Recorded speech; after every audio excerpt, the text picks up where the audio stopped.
Bonjour à toutes, bonjour à tous. Aujourd'hui, nouvelle vidéo sur la chaîne Le Garage PTS, vidéo qui va concerner la Renault Mégane 4 pour la première fois sur la chaîne. La Renault Mégane 4 aujourd'hui avec le petit moteur 1,5 litre DCI, mais pas la plus petite puissance possible. C'est l'1,5 litre DCI 115 chevaux. D'ailleurs, c'est même pas la 1,5 DCI, c'est l'1,5 Blue DCI. Excusez-moi pour l'erreur. Donc c'est la version avec l'AD Blue, c'est une phase 2. La Mégane 4 a démarré sa carrière en 2016 et a poursuivi sa carrière jusqu'en 2023 avec les nouvelles générations de Mégane qui n'ont plus tout à fait à voir avec cette voiture. La majorité des Mégane 4, on les trouve en berline 5 portes. À noter qu'il n'y a plus de version 3 portes et on a ici la version Estate, donc ça me fait plaisir. On essaye la version break, ça change un petit peu. Là ça fait un petit moment, je crois qu'on n'avait pas fait de break, ou je me trompe, mais bon bref, ça fait un petit moment. En tout cas, un break moderne comme ça, c'est assez rare et ça change des voitures à protection latérale saillante. Là on a une voiture beaucoup plus classique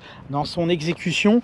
L'1,5 litre DCI, donc c'est l'1,5 litre DCI qui a démarré sa carrière sur la Clio en 2001 entre autres, avec évidemment nombre d'évolutions pour le moderniser, pour lui apporter une puissance plus convenable vis-à-vis du gabarit de la voiture. Donc comme d'habitude, on va aller faire l'essai routier tout à l'heure, on va faire l'accélération 60 à 120, etc. On va tout faire, on va faire le détail intérieur plus l'habitabilité. On va voir ce qu'on en pense de cette voiture au général. Et donc cette version qui est une version Zen, donc le deuxième niveau de finition, c'est également une Mégane restylée, donc avec les quelques détails esthétiques qui ont permis de faire maintenir une voiture qui a démarré sa carrière aujourd'hui il y a 10 ans et qui, je trouve, d'un point de vue esthétique, est toujours dans l'air du temps. La Mégane 4 donc démarre sa carrière en 2016, comme je le disais tout à l'heure, avec la nouvelle signature stylistique de chez Renault qu'on a vu avec moins de réussite sur le Kadjar, avec beaucoup de réussite sur la Talisman et avec le Capture, etc., qui a été également un peu moins joli. Tendance SUV oblige. Donc la Mégane 4, elle a cette nouvelle signature Renault avec cette espèce de vague sous le logo d'ailleurs qui est très imposant. On sait qu'on a une Renault avec cette voiture, et également cette signature lumineuse à LED en double étage qui fait une forme de je ne sais quoi. Ce phare, il a un style qui est propre à lui. En tout cas, on reconnaît le phare d'une Renault de cette génération là à coup sûr. On pourra le poser sur un établi, pour peu qu'on connaisse un petit peu les voitures, on sait que c'est un phare de Renault également. Et d'ailleurs ce phare est également une signature LED qui était très sympathique à l'époque quand c'est sorti. Ça donnait beaucoup de cachet. Ça a tendance à malheureusement assez mal vieillir en termes de visuel avec les années ou les kilomètres. Malheureusement, ils ont tendance à ternir jusqu'à s'éteindre. En dessous, on a une petite ligne chromée sous l'anti-brouillard de cette Mégane, qui souligne un peu la qualité de statutaire, j'ai envie de dire, qu'on impose à cette voiture. Parfois les éléments de pare-choc, bon, ils sont travaillés peut-être un peu trop voilà, pas à mon goût, mais bon, c'est pas non plus dramatique. On a une partie latérale relativement conventionnelle avec des portes relativement grandes, des poignées qui sont assez bien intégrées, je trouve, à la voiture. Il y a une harmonie assez facile grâce à ce petit détail esthétique. Là on a un prolongement qui donne sur les poignées, tout cet ensemble. Voilà, ça va sur la continuité de la voiture. Et pareil, les feux arrière de cette Mégane avec cette signature LED également assez intéressante. Elle est un peu moins jolie en break malgré tout, la berline est un petit peu plus jolie, en sachant que là on a peut-être la Mégane la plus moche possible entre guillemets, puisqu'on a la version break et la version assez basique, la finition Zen, qui est dotée d'enjoliveurs. Ce ne sont pas des jantes en alliage ici, donc enjoliveur et version break, donc ça fait un peu sac à dos, ça fait un peu pièce rapportée, mais malgré tout je trouve que c'est pas le break le plus moche. On va voir tout à l'heure s'il est assez logeable dans son ensemble. Donc moi je trouve que la Mégane, en tout cas les Renault de ces générations là en berline, étaient des voitures qui étaient plutôt bien dessinées, plutôt bien réussies. Je trouve la Talisman très belle, personnellement à mon goût, même au premier jour de sa sortie. Donc l'ensemble l'ensemble n'a plutôt pas trop vieilli, donc c'est plutôt bien, c'est plutôt relativement agréable, surtout que les tarifs en occasion aujourd'hui sont très compétitifs sur la Mégane par rapport à d'autres modèles français ou étrangers. C'est plutôt intéressant une Mégane sur le marché. Donc voilà, on n'a pas une voiture qui a beaucoup vieilli 10 ans après sa sortie, donc c'est plutôt pas mal aujourd'hui. Et puis si on a une belle version GT ou autre, Bose, etc., on a des finitions avec des belles jantes, des chromes supplémentaires, etc., des accastillages en plus, c'est plutôt intéressant. Voilà, là on a une voiture avec la couleur noire qui était un peu moins chère que les métallisés. C'était probablement une version équivalent Zen, mais à mon avis c'est plutôt une business cette voiture. À mon avis, vu le kilométrage qu'elle a déjà plus de 130 000 km et 5 ans. À mon avis, c'est une voiture qui a fait pas mal de routes en société, cette voiture. Donc voilà, écoutez, aujourd'hui on va pouvoir l'essayer. Et en tout cas, je trouve qu'esthétiquement, c'est plutôt intéressant cette voiture. L'accès à bord se fait par le moyen encore d'une poignée et d'une ouverture classique de cette porte. On peut voir ici les 4 vitres électriques, les rétroviseurs rabattables automatiquement. D'ailleurs, sur la Mégane, on a la carte main libre qui se présente comme si. La carte a évolué avec les années, la forme de la carte. Elle est assez sensible en termes électroniques. Dès qu'on s'éloigne un petit peu de la voiture, elle se ferme et des fois elle a du mal à capter le fait que la carte soit avec vous. Donc gardez-la bien dans la poche ou dans le sac si vous l'avez avec vous, ne vous enfermez pas. À l'extérieur, ce serait un petit peu dommage. L'accès à bord de la Mégane est assez facile, et quand je rentre dans cette Mégane, j'ai le siège qui est très enveloppant. Il est bien dessiné, je trouve, ce siège de voiture. Il est plutôt bien dessiné et en plus, il est plutôt confortable. Il a ce petit truc en plus, en termes de longueur, qui donne un confort intéressant à ce siège. Je trouve qu'on est bien à l'intérieur de cette voiture.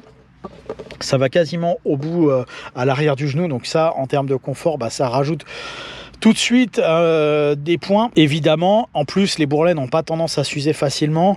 Donc voilà, les sièges se règlent en toute position. Donc ça aussi, c'est un événement qui est assez intéressant sur cette Mégane. On a eu pendant de nombreuses années chez Renault un défaut où on était souvent en conduite un peu haute par rapport à l'ensemble. Et les gens comme moi qui aiment bien conduire bas, on était parfois un petit peu pénalisés. Là, sur la Mégane 4, c'est un problème qui est absolument réglé, qui n'existe plus. Donc c'est très agréable de ce côté-là. Après, en termes de design, le tableau de bord est plutôt correct. Il donne une sensation de massif, bien que les matériaux soient de qualité très inégale. Il y a des choses correctes et des choses basiques, honnêtement. Enfin, cette façade de tablette clim, comme souvent, ça fait pas très joli, je trouve, personnellement. Malgré tout, on garde quelques boutons physiques sur tout ne se gère pas par la tablette. Je sais qu'il y a aussi également 2 tailles de tablettes sur cette voiture. Là, c'est probablement la plus petite. Ici, on va également trouver en bouton physique la fonction écho. Donc la fonction écho, c'est c'est pas une limitation de puissance, mais ça vous permet d'avoir une performance moindre de la voiture en échange d'une consommation de carburant promis plus économique. Là, c'est pour désactiver le stop start comme d'habitude. Voiture moderne oblige, on a des prises USB, on a une prise jack, on a un 12 volts, donc il manque rien. Ici, parfois, c'est à fonction de charge de téléphone induction. Le régulateur de vitesse en 2 positions, comme souvent chez Renault. On pourra noter sur cette version-là que, heureusement, c'est une boîte manuelle à 6 rapports, parce que la EDC, elle est généralement catastrophique. Le frein à main a une conduite particulière. On est suivi d'un accoudoir, donc avec petit rangement en dessous. La boîte à gants qui est ici est réfrigérée. Le volant à 3 branches dans un style très traditionnel à Renault avec le régulateur de vitesse, les commandes au volant. Donc bon, il manque pas grand chose à la première approche sur cette voiture. Et également, on a une signature compteur lumineuse très semblable à ce que fait Renault très souvent, c'est-à-dire de gauche à droite et en plusieurs compartiments. À gauche, donc la température de service moteur, le contour qui entoure le compteur de vitesse, le régulateur et les informations d'ordinateur de bord. Là, on peut voir qu'elle a 132 000 km et la consommation moyenne à 5,1. Petit gadget pour démontrer qu'on a énormément de puissance, une petite jauge ici qui monte et qui descend, fonction de l'accélération jusqu'aux 115 chevaux, donc puissant. La jauge à carburant qui a du mal à descendre, mais qui est présente sur la droite, et les témoins différents qui vont être entourant de ces informations-là. Donc c'est relativement complet. On aurait préféré, à mon avis, une température d'huile plutôt qu'un gadget de dénomination de puissance, éventuellement un capteur de pression d'huile, mais là, ça aurait été trop demandé au service Renault Sport de chez Renault, évidemment. Ici, donc, on a le réglage en hauteur des phares. Enfin, tout ça, c'est très conventionnel, très classique. La sensation de fermeture de la porte est plutôt agréable sur la Mégane, et la sensation d'espace, elle me donne, alors même si on a un tableau de bord assez massif pour une voiture compacte, j'ai quand même la sensation d'être un peu moins à l'étroit que dans la 308 qui est sa principale concurrente, la 308.2 qui fait vraiment, ils le disent eux-mêmes, hein, c'est le cockpit, c'est le high cockpit. J'y suis nettement moins, je me sens assez bien, assez entouré, un peu très proche d'une sensation d'une voiture allemande, avec deux accoudoirs qui me tombent pile sous les coudes, donc ça fait la fonction. Le genou à gauche est pas mal, le genou droit il frotte un petit peu, hein. On peut voir ici d'ailleurs que un genou agressif a agressé le plastique côté droit de la voiture, un signe que les genoux parfois se rebelle. Donc on est plutôt pas mal installé dans cette voiture. Le levier de vitesse tombe bien sous la main. Franchement, je suis bien dans la Mégane 4. C'est une bonne approche, une bonne sensation. Les hauteurs des commandes sont au bon niveau. Donc c'est pas mal, hein. Honnêtement c'est très correct, hein. Je me sens mieux dans la Mégane que la 308. J'ai été très Peugeot pendant très longtemps et je deviens très Renault avec les années. Donc c'est plutôt agréable pour le constructeur aux losanges. La surface vitrée est correcte, le rétroviseur est assez grand, le montant de pare-brise est assez important. Par contre, il y a probablement une problématique parfois des angles de cette voiture à l'avant et à l'arrière. La version break nous offre et nous sauve par cette toute petite fenêtre collée à l'appui-tête, mais sinon les appuis-têtes sont assez proéminents, donc la vitre arrière ne nous sert pas à grand chose. Et je trouve le rétroviseur intérieur assez petit dans sa taille, parce que le pare-brise intérieur ne doit pas être très grand non plus, donc ce qui fait que le rétro intérieur, si on l'a mis d'une taille normale entre guillemets, il mangerait trop la visibilité, je pense, sur la partie avant. Voilà, donc partie avant au niveau du pare-brise, c'est vrai que à y regarder à deux fois, c'est un peu serré. Le latéral ça va encore, mais partie avant c'est un peu serré au niveau du pare-brise, mais malgré tout je trouve qu'on s'y fait. Preuve en est, je m'en suis pas aperçu tout de suite. Bonne chose qui a été corrigée vis-à-vis des anciennes Renault antérieures à 2015, plutôt génération 2010-2015. Le tableau de bord ne reflète plus dans le pare-brise quand on a du soleil ici, hein. Dorénavant, sur la Côte d'Azur ou pas loin, en tout cas sur la région sud, on n'est pas impacté par ça. Donc j'imagine que les gens du Nord n'y seront pas non plus, malheureusement pour eux, mais pour une autre raison. Et donc ma Mégane 4 m'offre le luxe des vitres arrière électriques, mais est-ce que ça ne fonctionne pas? C'est normal, puisque le contact n'est pas mis. Donc je rappuie sur un bouton, comme depuis très longtemps chez Renault. Il faut démarrer, j'imagine. Du coup,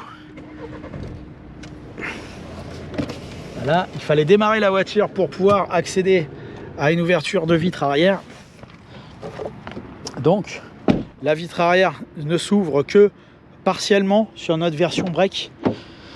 L'ouverture, l'amplitude d'ouverture est plutôt intéressante. Évidemment, la banquette se rabat en deux morceaux, hein, 2 tiers, 1 tiers. Et l'accès, il est pas mal. Les sièges arrière reprennent un petit peu la forme des sièges avant, et là c'est moins intéressant, je trouve. Ce petit baquet, ces petites remontées là, fait qu'on doit voyager les jambes serrées. Donc bon, c'est pas du goût de tous, hein, j'ai envie de dire, malheureusement. En tout cas, c'est pas du mien. Je me sens pas parfaitement à mon aise dans dans ce siège. C'est pas qu'il est pas confortable, hein, il a cette mi-fermeté, il est mi-mou, mi-ferme, mais il est pas voilà, bon, c'est pas c'est un peu étroit, quoi. Voilà, c'est un peu dommage, c'est un peu étroit. Vis-à-vis de ma position de conduite, les pieds ont du mal à passer sous le siège. J'imagine que si on conduit un peu plus haut, on règle ce petit souci. Par contre, on a l'avantage à l'arrière d'être assis un peu plus haut qu'à l'avant, donc pour les gens qui ont le mal de mer, c'est plutôt avantageux. On a un petit rangement, on a un petit aérateur, on a une petite prise 12 volts et un petit rangement, donc et on a deux haut-parleurs, donc le passager arrière est plutôt bien loti dans les équipements, j'ai envie de dire. Simplement, il faut se faire à l'étroitesse du siège arrière. Voilà, après le genou, on va, à mon avis, les mesures vont être bonnes sur le papier parce que les genoux vont être bien, mais les pieds vont pas être très bien. C'est la forme du siège, comment il est creusé. C'est une étude marketing assez intéressante et la garde au toit est plutôt bien aussi sur cette voiture. Donc on va dire que globalement, le bilan est maîtrisé sur la partie arrière de la Mégane, sans être parfait malheureusement. Le coffre, cependant, j'ai une petite déception. Je trouve qu'il est assez étroit vis-à-vis de la largeur de la voiture. On voit qu'on perd quand même pas mal sur chaque côté de la voiture. On a un coffre qui est d'une contenance, semble-t-il, correcte visuellement, mais le plancher est assez haut, la voiture est assez basse, mais le plancher est assez haut, et les côtés sont assez mangés par les parties latérales, donc, et la partie haute également est assez étroite. Donc je trouve la qualité et la quantité admissible réelle pas très intéressante. Moi qui suis amateur de break, c'est visuellement je trouve que c'est moins intéressant que la Mégane 3. Donc voilà, enfin je sais plus si j'ai les mesures de la Mégane 3 break. En tout cas, si je les ai pas là, je pourrais les prendre et pouvoir comparer, mais il me semble que en termes de volume de coffre, ça fait moins intéressant. Malgré tout, on a quand même l'avantage du break qui nous garde quelque chose d'assez intéressant. On va dire que pour l'usage quotidien, c'est très bien, mais le jour où on a le truc à charger qui fait la différence. Donc nous avons 77,4 en longueur de coffre et nous avons 99 tout rond en largeur. Donc ça, c'est pour la mesure coffre. En longueur aux jambes, on va trouver 56 cm et en largeur au coude, on va y trouver 1,31 m en largeur au coude. Donc une valeur que vous allez pouvoir juger de vous-même, puisque je mets le tableau. Vérin droite-gauche, qualité chez Renault, hein, évidemment. Moteur K9K, 1,5 litre DCI qu'on peut avoir en boîte manuelle à 6 rapports comme ici, ou en boîte EDC à 7 rapports, qui n'est pas terrible, je le dis tout de suite. On va essayer ce moteur vieux de plus de 20 ans, même plus de 25 ans dorénavant, dans cette Mégane, pour voir si les évolutions techniques lui ont permis de faire illusion et de pouvoir utiliser sa voiture sereinement en parcours mixte, ville, route et autoroute, et puis évidemment la valeur de reprise de celle-ci.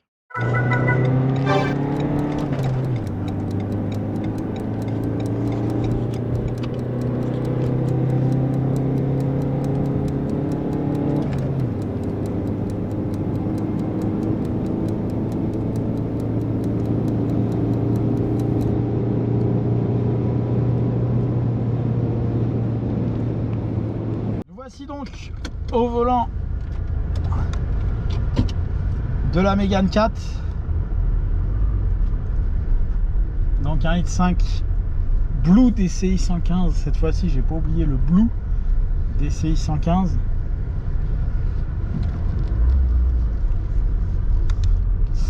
Donc ce qui me marque dans un second temps, après le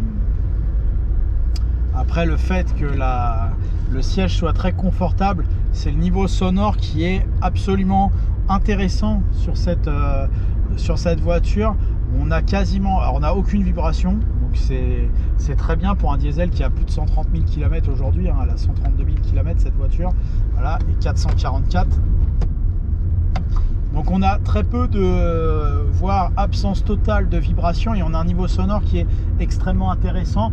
Donc c'est de suite une réussite de ce côté-là sur la Mégane. Après là tout de suite il y a également un autre point qui lui me dérange un petit peu plus malheureusement, c'est la sensation là sur ces premiers mètres de la direction de la voiture. Elle est assez floue, j'ai l'impression, sur le point central. Elle est assez floue, et elle fait pas très précise, assez dommage. Voilà, ça me donne une sensation, une sorte un peu de caoutchouc sur le point central de la Mégane. Donc c'est assez dommage de ce côté-là. Après, le levier de vitesse est bien placé, assez précis.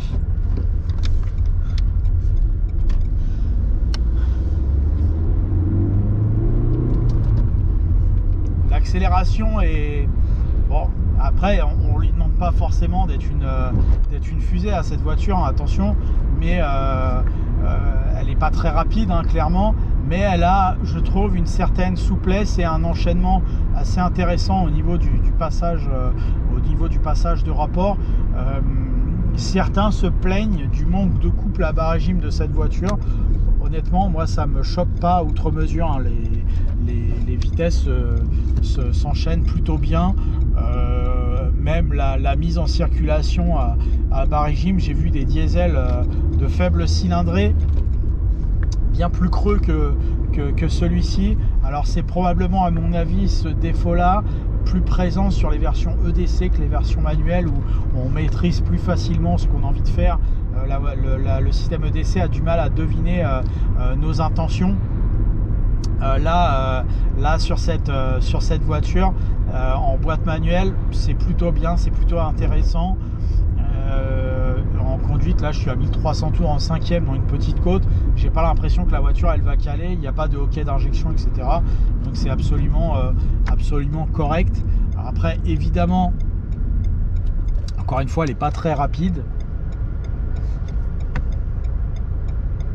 mais ça se passe plutôt bien. Peut-être que je pourrais accéder à la circulation au niveau du giratoire ou du giratoire des 3 pigeons. Voilà, donc là, le redécollage est plutôt bien. Il est juste... j'aime pas ce volant, hein. Franchement, honnêtement, il me débecte un peu. J'aime pas la sensation qu'il donne, c'est très artificiel. Et assez caoutchouteux, pas très précis. Donc ça m'ennuie un petit peu ce côté-là. Il n'y a pas de vibration dans les plastiques de la voiture, hein, général. Ça va, c'est plutôt assez maîtrisé également de ce côté-là sur cet exemplaire. Encore une fois, qui est de 2020 ou 2021 cette voiture, et qui a plus de 130 000 km. Donc l'équipement, bon, il est archi complet, hein, sur ces voitures. Il y en a plus que ce qu'il faut pour pouvoir avoir besoin de conduire, honnêtement. On a largement de quoi faire avec cette voiture. La consommation s'établit en moyenne autour de 5 litres au 100. Donc c'est assez économique, hein, malgré en ce moment les prix du carburant relativement élevés. On reste sur des tenues assez correctes. Les prix en neuf sont également bien contenus sur ces voitures. C'est également un autre avantage. On va essayer de faire de la voie rapide ici. Pour le moment, ce n'est pas le cas.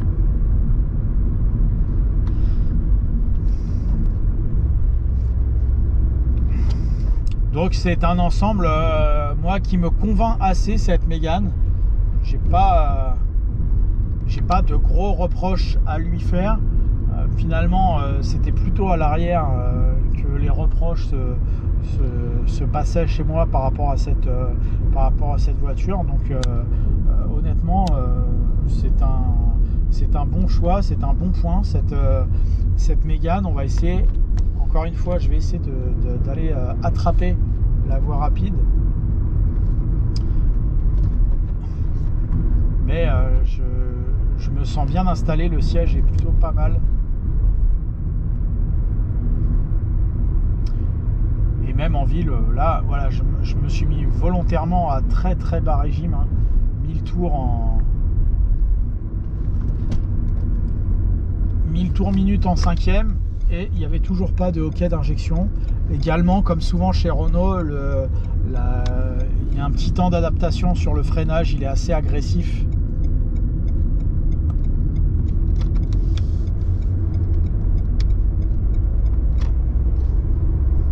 Ah, vraiment, c'est ce volant là qui est chiant sur cette voiture. Ce point là est assez dommage, je trouve.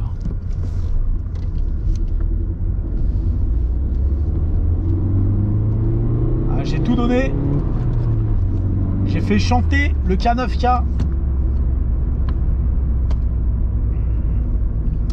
Pas pour le plus grand bonheur du chronométrage, évidemment, c'est pas ce qu'on lui demande non plus, hein. Faut pas se tromper de situation avec cette mécanique, elle n'est pas faite pour accélérer fort. C'est une voiture, si on la prend pour ce qu'elle est, c'est-à-dire un break traditionnel qui se conduit tranquillement, qui est économique, franchement, si vous cherchez ça comme voiture, sur une voiture moderne, c'est un très bon choix. Elle fera largement son office, elle fera largement son travail. La fiabilité générale en plus est correcte, vous le verrez dans quelques temps quand on fera la vidéo fiabilité. Elle a été tournée mais elle n'a pas été mise sur la chaîne, donc très franchement c'est une bonne surprise cette Mégane. Il n'y a pas eu c'est pas une voiture excessive comme pourrait l'être la 308, sa principale concurrente. C'est une voiture tout à fait homogène, tout à fait raisonnable. Alors, elle vous enverra pas dans des rêves, mais pour une voiture de semaine moderne, c'est assez intéressant. C'est une voiture que je peux aisément conseiller à nombre d'entre vous qui cherchaient une voiture comme ça sans avoir à mettre des dizaines de milliers d'euros dans une voiture, parce que cette Mégane, on la trouve aisément sur la tranche tarifaire 8 000, 15 000, donc c'est très intéressant de ce côté-là. Il n'y a guère qu'en très légère accélération qu'on va ressentir un très léger niveau sonore sur cette auto.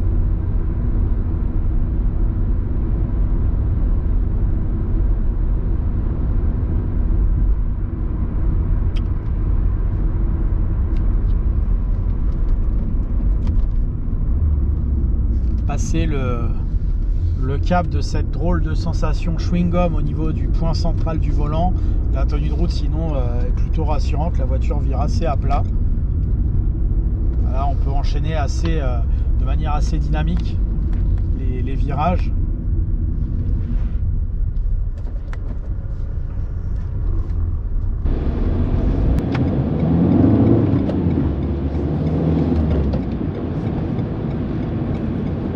Donc évidemment une version plus puissante serait plus adaptée au châssis.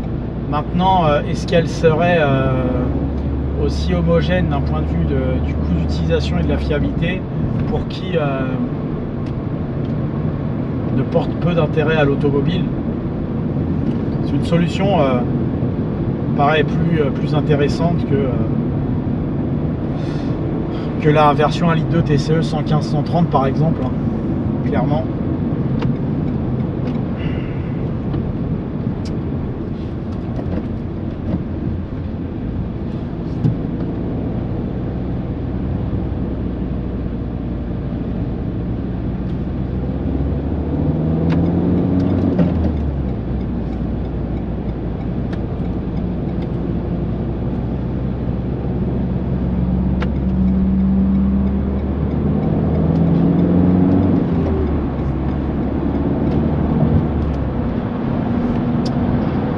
Nous enchaînons enfin sur une voie à peu près rapide.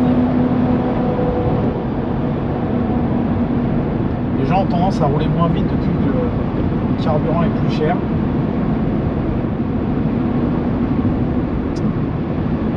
coup, on a encore un niveau sonore totalement maîtrisé sur notre voiture. Donc, c'est du quasi sans faute cette Mégane s'il n'y avait pas ce petit problème de volant chewing-gum au point central. Voilà, merci à vous d'avoir suivi cette nouvelle vidéo sur la chaîne Le Garage PTS. Merci encore pour votre fidélité. N'hésitez pas à vous abonner, à aimer, à commenter Le Garage PTS, Facebook, YouTube et Instagram. Merci à vous, à bientôt.